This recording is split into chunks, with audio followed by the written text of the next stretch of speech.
ಕನ್ನಡದಲ್ಲಿ corona update. ಶತಕಕ್ಕೂ ಅಧಿಕ ಸೋಂಕಿತರು ಗುಣಮುಖ, 75 ಮಂದಿಗೆ ಪಾಸಿಟಿವ್.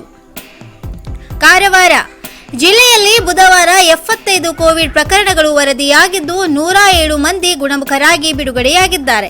ಹರಿಯಾಣ 36, ಶಿರಸಿ 9, ಕಾರವಾರ, ಅಂಕೋಲಾದಲ್ಲಿ ತಲಾ 6, ಮುನಗೋಡ 7, ಭಟ್ಕಳದಲ್ಲಿ 4, ಹೊನ್ನಾವರದಲ್ಲಿ 4, ಜೊಯ್ಡಾದಲ್ಲಿ 2ರಲ್ಲಿ, ಕುಮಟಾ ಮತ್ತು ಯಲ್ಲಾಪುರದಲ್ಲಿ ತಲಾ 1ರಲ್ಲಿ ಸೋಂಕು ದೃಢಪಟ್ಟಿದೆ. ಹರಿಯಾಣ 78, ಭಟ್ಕಳದಲ್ಲಿ 15, ಕುಮಟಾದಲ್ಲಿ 10, ಅಂಕೋಲಾದಲ್ಲಿ 3 ಹಾಗೂ ಕಾರವಾರದಲ್ಲಿ ಓರ್ವ ಸೋಂಕಿತ ಗುಣಮುಖರಾಗಿದ್ದು ವಿವಿಧ ಆಸ್ಪತ್ರೆಗಳಿಂದ ಬಿಡುಗಡೆ ಹೊಂದಿದ್ದಾರೆ.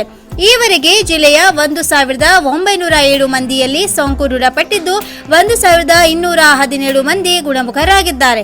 21 ಮಂದಿ ಸಾವನ್ನಪ್ಪಿದ್ದು 600 ಸಕ್ರಿಯ ಸೋಂಕಿತರಿಗೆ ವಿವಿಧ ಆಸ್ಪತ್ರೆಗಳಲ್ಲಿ ಚಿಕಿತ್ಸೆ ಮುಂದುವರೆದಿದ್ದು 69 ಸೋಂಕಿತರಿಗೆ ಹೋಮ್ ಐಸೋಲೇಷನ್ನಲ್ಲಿ ಇಡಲಾಗಿದೆ.